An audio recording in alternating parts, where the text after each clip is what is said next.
Shalom. Shalom. First and foremost, I want to give all of the praises and the glory to the Most High and His Son, Yahweh Bahashem, Yahweh Shai Bahashem, Rekah HaKwadash. And double honor to the apostles of the great millstone that taught me what I know. All of us all put together to the teaching this word, Yahweh Bashmi Shai Brakatham.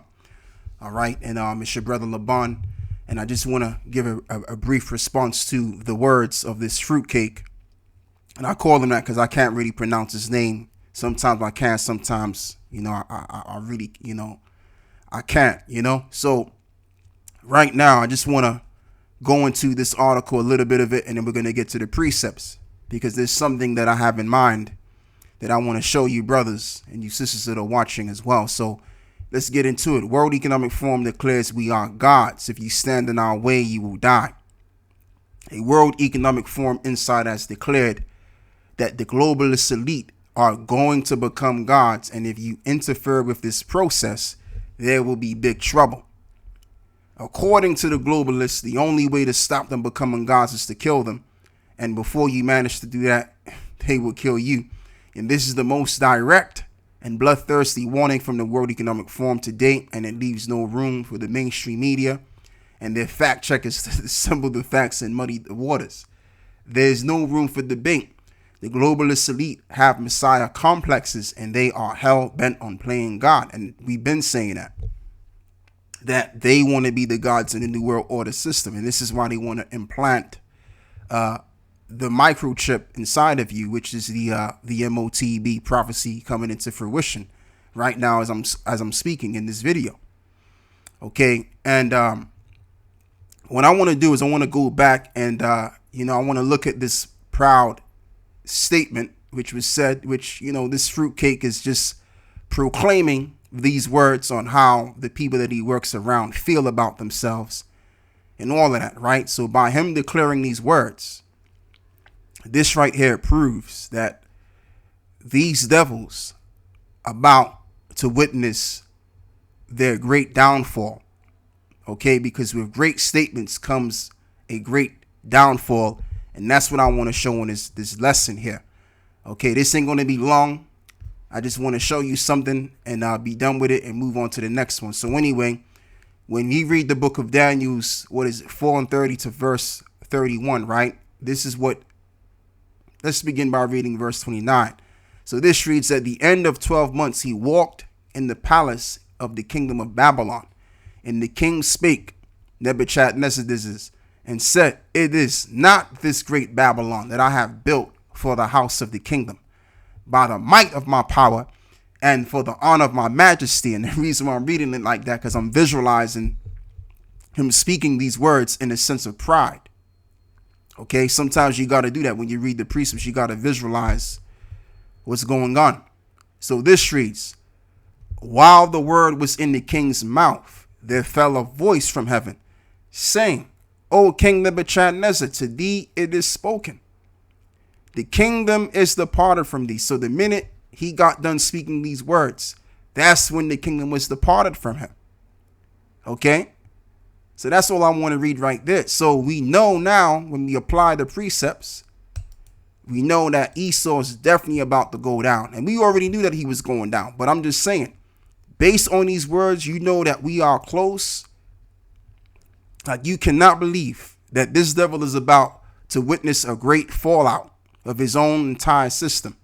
Okay, because that is one hell of a lofty sentiment to say that we are gods. Come on, you don't get no more lofty than that. These devils, for the most part, have been, keeping how they feel and think to themselves. Now, you have a devil out of many, which is nothing more than a puppet, declaring this sentiment towards the people. Let's continue to read something else. Proverbs 16 and verse 18. Pride go before destruction, and then haughty spirit before the fall.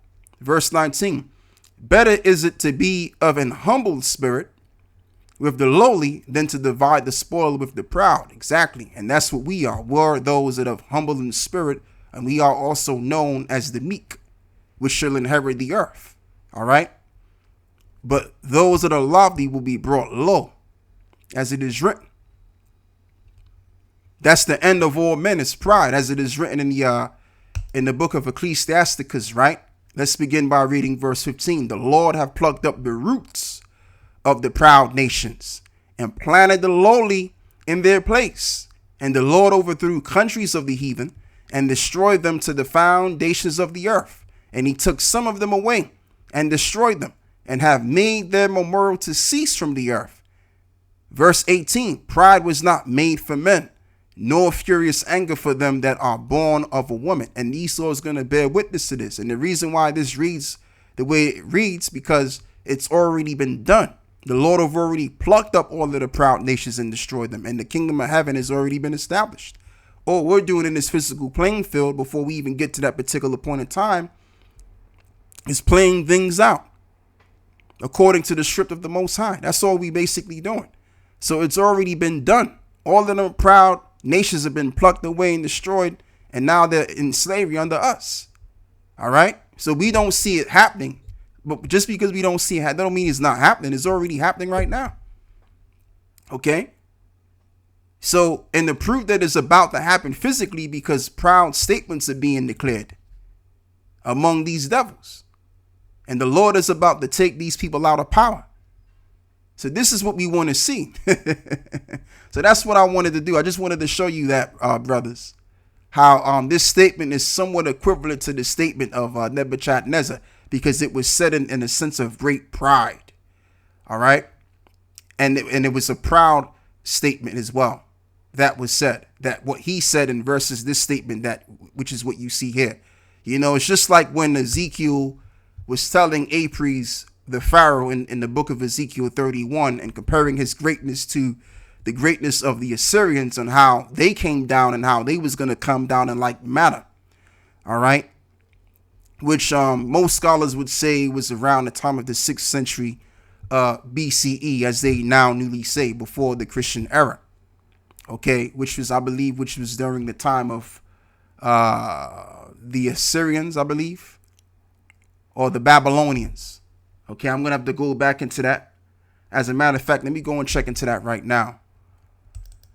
I believe, if I'm correct, Ezekiel was teaching during the time of the Assyrian Empire. But let me go and check anyway. All right, Ezekiel timeline. Ezekiel 31. You know, let me just do this. Ezekiel, the prophet, right? Ezekiel, the prophet.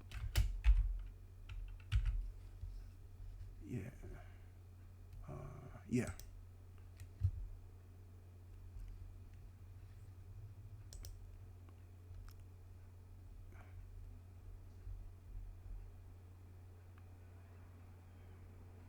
Yeah, it was Babylon. Yeah. So I was wrong the first time. It was Babylon. Yeah, so that's pretty much all I have to say on this right here. I want to give all of the praise and the glory to the Most High and the Son, Yahweh Bahashem, Yahweh Shah Bahashem, Rakah Hakwadash. And that's it, man. Shalom.